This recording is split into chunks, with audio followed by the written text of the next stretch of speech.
The second trailer for Pixar's newest movie Lightyear has just dropped, and it has so much to break down. You definitely missed some Easter eggs, references, and hidden details, so let's get started. The trailer opens with a giant round spaceship touching down for a landing, and even though we're just seconds in, we already have our first reference. Look again at the shape of that ship. Does it remind you of the one from another extremely famous movie? While it wasn't piloted by members of Star Command, it looks like Lightyear has taken some serious inspiration from Steven Spielberg's 1982 classic E.T. the Extraterrestrial. Look at the E.T. spaceship and you'll see it's very similar to the one seen here. Each of them are big spherical ships, and they both even have a spire on top. And there's more awesome sci-fi references you probably missed too. Right after the ship lands, we see Buzz cresting a ridge with the spire of his suspiciously E.T.-like ship still visible in the background. Buzz gives the date for his mission log and tells us that it's Stardate 3901. Stardates aren't actually a real method of dating at all, and in fact, they were first made up for another sci-fi series. In Star Trek, the original series, you might remember Captain Kirk starting off his captain logs by giving a stardate.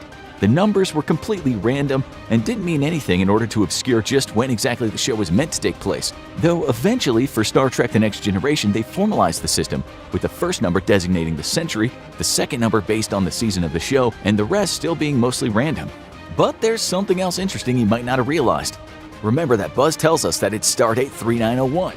Do you recall Buzz's first lines in the original Toy Story? When he first comes to life in Andy's room, he also starts mission log and tells us that this is Stardate 4072.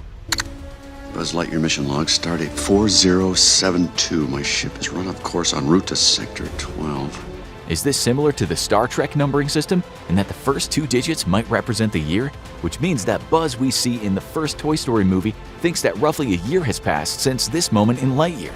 Could it represent even more time? We'll have to wait for the movie to find out, but you won't have to wait for more secrets in this trailer. Next, we see Buzz, now without his trademark bubble helmet, approaching a spaceport where he'll learn he'll be part of a hyperspeed test flight.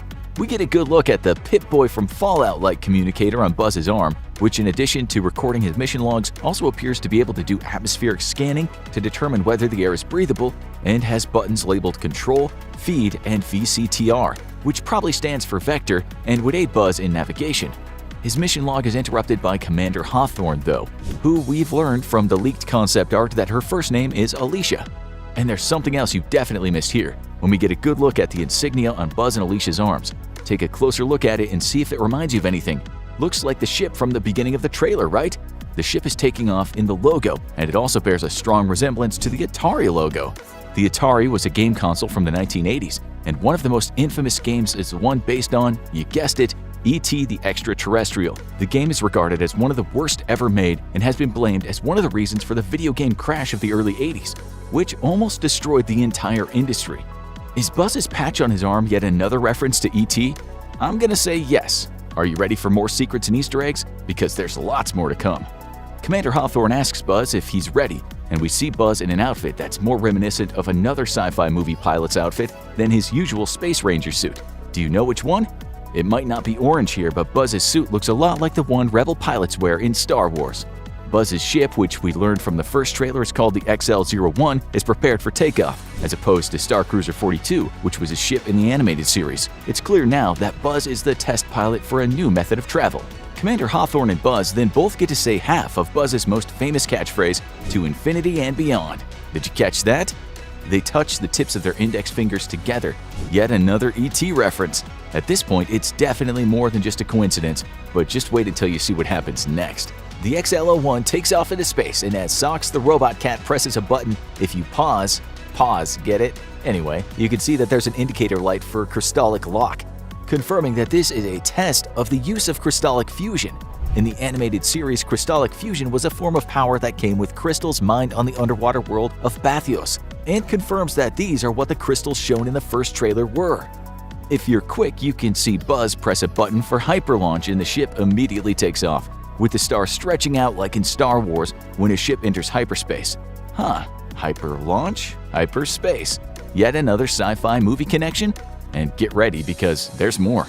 Buzz screams as the XL-01 travels through space before exiting out of a portal or a jump gate of some kind. We also get a good look at the controls of the XL-01, which looks similar to the buttons on Buzz's arm communicator. It appears that Star Command is nothing if not consistent in their designs.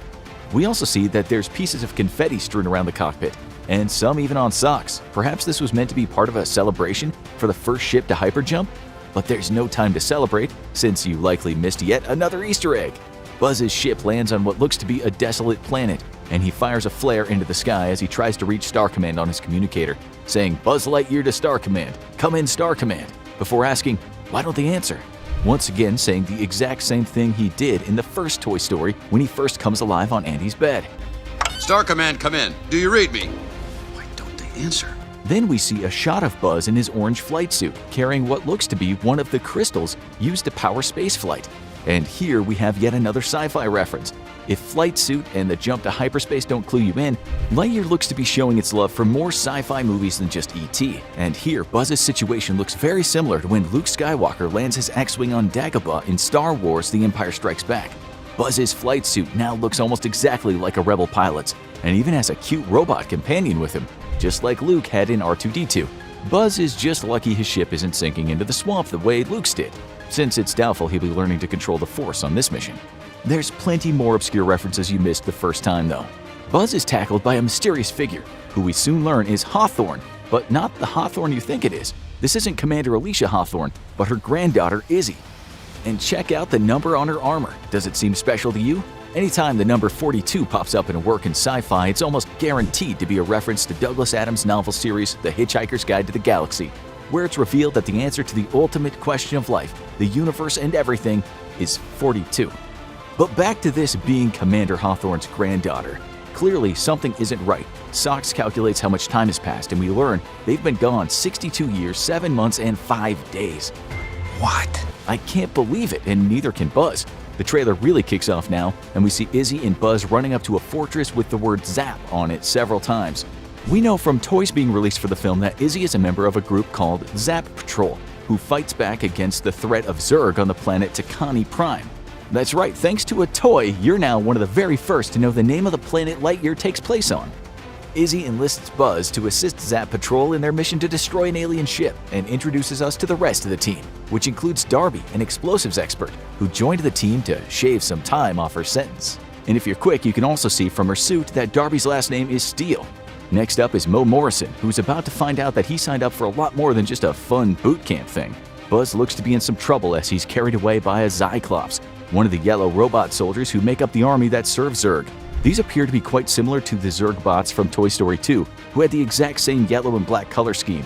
Next, we see Buzz wielding a cool electric melee weapon to slice through an alien tentacle full of green goo, and then against a swarm of flying armored bugs where he also has a new laser pistol. And there's another amazing sci-fi Easter egg coming up. We hear Sox explain that the probability of survival for this mission they're on is 38.2%. Do you remember another non-human creature delivering a similar line? It's right, Star Wars again, this time also from The Empire Strikes Back, when C-3PO tells Han Solo that the possibility of successfully navigating an asteroid field is approximately 3,720 to 1, or 0.027%. So Buzz and the gang at least have better odds than the crew of the Millennium Falcon did. Next, we get some great shots of Zurg in his new form, which has changed quite a bit since we first saw him in Toy Story 2. Izzy tells Buzz that her grandma, Commander Hawthorne, always believed in him, and we see that she's even been memorialized with a statue that appears to show her older than when we saw her at the beginning of the trailer. So it looks like she at the very least got to live a long life.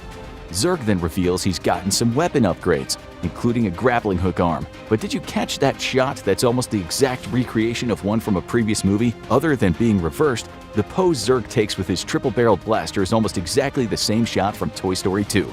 A robotic voice then asks for the crew to record their last words, and we can see that these are coming from the ship's computer, which is named Ivan.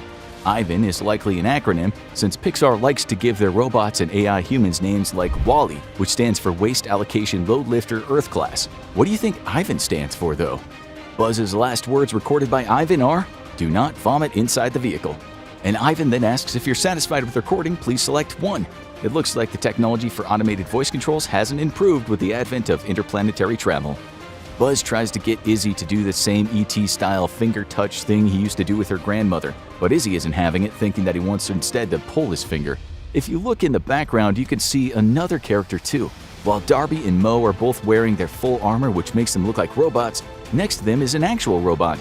This is the same robot we saw in the first trailer, and we know it's a robot because of the name, Eric. Eric, just like Ivan, probably stands for something, but it might also be a reference to another robot named Eric, which was the first ever British robot that was built all the way back in 1928. After that, the second trailer for Lightyear is over. I hope you liked the video and found some things you missed the first time in the second Lightyear trailer. Make sure you subscribe to Movie Logic for more daily movie facts, trivia, and Easter eggs.